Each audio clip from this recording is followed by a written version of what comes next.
प्रिय मित्रों, नमस्कार, जय सिया राम, राधे राधे। सावन का महीना चल रहा है और सावन के महीने में सभी शिव भक्त जप तप तपस्या आराधना कावड़ यात्रा रुद्राभिषेक जलाभिषेक में लीन है। ऐसे में भारत से दूर सावन के महीने में थाईलैंड और कंबोडिया दोनों एक शिव मंदिर को लेकर के आमने सामने हैं। तनाव की स्थिति बहुत ज्यादा बढ़ गई है। तो आखिर वो कौन सा मंदिर है जिसको लेकर के दोनों आमने सामने हैं और तनाव की स्थिति उत्पन्न हो चुकी है? मंदिर की क्या विशेषता है, मंदिर का क्या इतिहास है, मंदिर का क्या महत्व है, ये हम आगे जानेंगे, जिसको लेकर के थाईलैंड और कंबोडिया दोनों ही आपस में अधिकारों के लिए एक दूसरे के आमने सामने हैं। लेकिन अभी तक आपने हमारे चैनल को सब्सक्राइब नहीं किया है तो चैनल को सब्सक्राइब कर लीजिए। वीडियो पसंद आए तो लाइक जरूर कीजिए। थाईलैंड और कंबोडिया के बीच विवाद का कारण सदियों पुराना शिव मंदिर है, जिसका नाम प्री विहियर है। इस मंदिर पर दावेदारी की लड़ाई 1962 में इंटरनेशनल कोर्ट ऑफ जस्टिस में की गई, लेकिन फिर भी ये मामला सुलझ नहीं पाया। मंदिर पर दोनों ही देश का अपना अपना दावा है और इसे लेकर हाल ही में दोनों देशों के सैनिकों के बीच झड़प हो गई है। इन दोनों देशों के बीच तनाव इतना ज्यादा बढ़ गया है कि कंबोडिया ने थाईलैंड पर रॉकेट से हमला कर दिया और जवाबी कार्रवाई में थाईलैंड ने F-60 लड़ाकू विमानों से कंबोडियाई सेना के कैंपों पर एयर स्ट्राइक कर दी। प्री विहियर यानी प्राचीन शिव मंदिर, जिसे थाई भाषा में फ्रा विहान कहते हैं, थाईलैंड और कंबोडिया की सीमा पर डोंगरेक पहाड़ियों की चोटी पर मौजूद है। मंदिर के प्रवेश द्वार पर शिव का वाहन नंदी की प्रतिमा स्थापित है। मंदिर को 12वीं शताब्दी के आसपास सम्राट उदय आदित्य वर्मन द्वितीय ने एक हिंदू मंदिर के रूप में बनवाया था। इस मंदिर में भगवान शिव सर्वोच्च देवता के रूप में स्थापित हैं। मंदिर जाने का मुख्य रास्ता थाईलैंड की ओर से है, लेकिन दो रास्ते ऐसे हैं जो पूर्वी और पश्चिम की ओर से कंबोडिया के शहरों से जुड़े हैं। यह शिव मंदिर थाईलैंड और कंबोडिया की सीमा पर स्थित है। बहुत लंबे समय से दोनों देश इसके लिए कानूनी लड़ाई लड़ रहे हैं और 2 बार कंबोडिया को जीत भी हासिल हो चुकी है, लेकिन फिर भी विवाद शांत होने का नाम नहीं ले रहा है।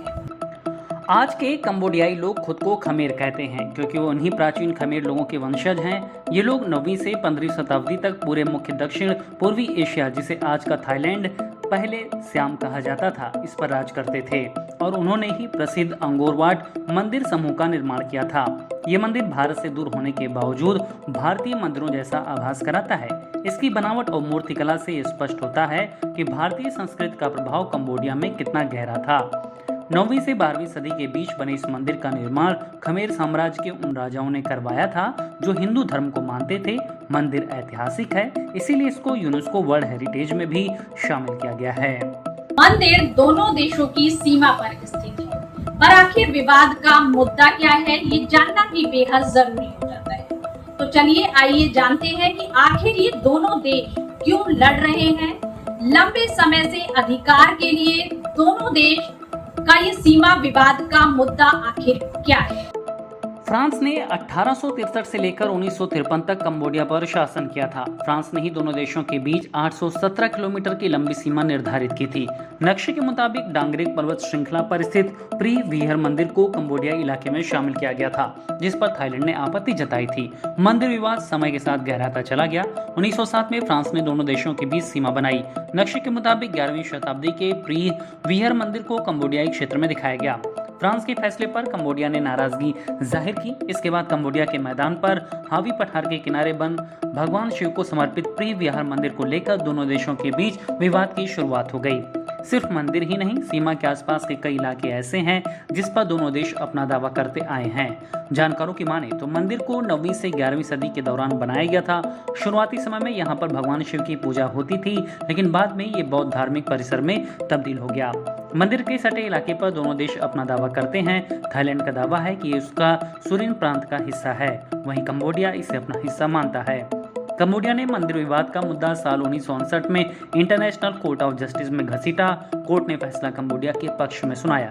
भले ही थाईलैंड ने उस समय फैसले को स्वीकार कर लिया हो, लेकिन साथ ही साथ ये भी कहा कि मंदिर के आसपास की सीमाएं अब भी विवादित हैं।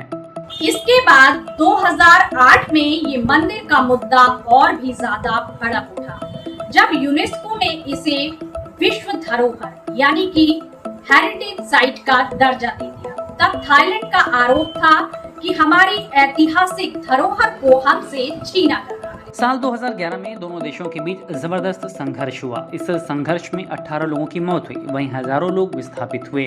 इसके बाद मंदिर विवाद को लेकर इंटरनेशनल कोर्ट का रुख किया गया। 2013 में इंटरनेशनल कोर्ट ने फैसला सुनाया कि मंदिर के आसपास वाली जमीन पर कंबोडिया का अधिकार होना चाहिए। बात करें ताजा संघर्ष की तो 24 जुलाई को सुबह थाईलैंड के सुरिन प्रांत और कंबोडिया के ओदार मिंची प्रांत की सीमा पर दोनों तरफ से फायरिंग हुई। थाईलैंड की सेना ने कहा कि मंदिर के आसपास के इलाके में कंबोडिया ने भारी हथियारों से लैस सैनिकों भेजा है। थाईलैंड ने यह भी कहा था कि कंबोडिया ने क्षेत्र में सर्विलांस ड्रोन भी भेजा था। कंबोडिया के रक्षा मंत्रालय की प्रवक्ता माली सोचता ने एक बयान में कहा कि थाई सेना ने देश के संप्रभु क्षेत्र की रक्षा के लिए तैनात कंबोडियाई बलों पर सशस्त्र हमला करके कंबोडियाई साम्राज्य की क्षेत्रीय अखंडता का उल्लंघन किया है।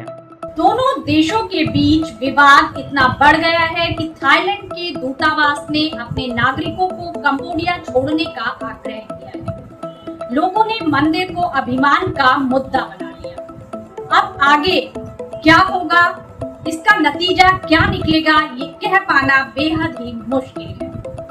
नमस्कार।